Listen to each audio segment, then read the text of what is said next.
Nice try, ma'am. But this isn't a visitor center.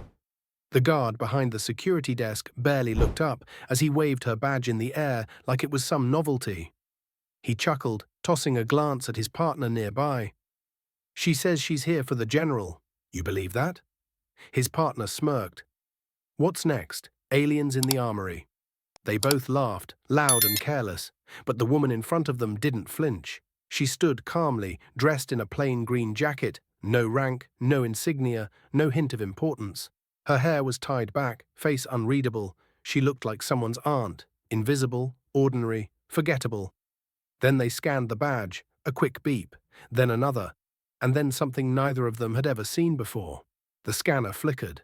The digital emblem that usually appeared in grey suddenly glowed amber, then red. It pulsed, once, twice, before freezing on a security prompt neither of them recognized. Access level, Omega-1. The guards stopped laughing. One leaned forward, squinting. Omega-1? What the hell is that? The other went pale. That's not real. It's a myth. Part of a training drill, isn't it? The woman finally spoke. Her voice was calm, controlled. Move. The door buzzed open automatically. No keypad, no keycard, just a soft, mechanical hiss as the bolts retracted on their own. Clearance overrides had activated. The woman stepped through, walking into the base as if the floor had been waiting for her feet. Behind her, red lights blinked on the control panel. The guards exchanged a glance. Wordless, she wasn't ordinary, she wasn't background. And they had no idea what they'd just let in. By the time she reached Corridor C, internal sensors had flagged her presence.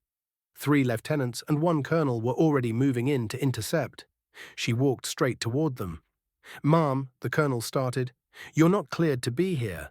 We need to verify your—" "I was scanned," she cut in. "You know what Omega-1 means, so either take me to the general or step aside."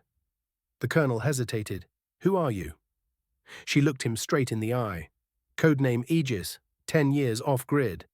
Activated only under Omega Protocol. Your files won't list me, but your system just confirmed me. The officers froze, then stepped back. Inside the Situation Room, General Hart stood mid-briefing when a lieutenant rushed in. "Sir, she's here." Hart frowned. "Who?" The lieutenant swallowed. "Aegis." The general's face changed instantly. Not panic, not confusion, just pure, grounded seriousness. He walked out into the hallway and saw her. After a long pause, he said quietly, "I thought you were dead." She shook her head. "You only call me when something's about to be." Without waiting, she opened a black case she'd been carrying. 6-digit code, pressure locks.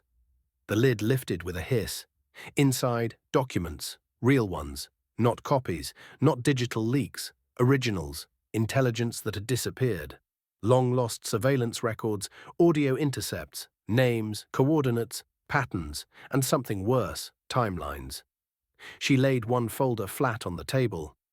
2 nights ago, a decommissioned satellite you believed was destroyed in 2017 was remotely reactivated. The signal was embedded inside a ghost protocol I wrote. Someone's inside your system. Listening. The room went still. No one dared interrupt. She continued, "There's a window closing in 4 hours. If we don't reroute your encryption relay and flush the leak at the server base in Virginia, it's not just a breach, it's a collapse. Your adversary doesn't want to launch, they want to replace." General Hart nodded. "What do you need?" "Authority," she replied, "and no questions." He gave both. In the hours that followed, every system across the defense grid began rerouting under her command. Teams responded to her voice like they'd known her for years. She walked through doors without clearance cards, bypassed terminals without passwords. The word Aegis began appearing on screens that hadn't lit up in over a decade. And back at the gate, the guards stared at the empty desk where her name was never written. No title, no photo. Just a log entry that read, "Access granted, Omega-1." Because the most powerful person in the room isn't always the one in uniform. Sometimes it's the one you never see coming, until it's too late. Before we wrap up, we'd love to know, where in the world are you watching from? Drop your city or country in the comments and let's see how far this story has reached. If this story touched you, subscribe to the channel and hit that like button and drop a karma in the comments below.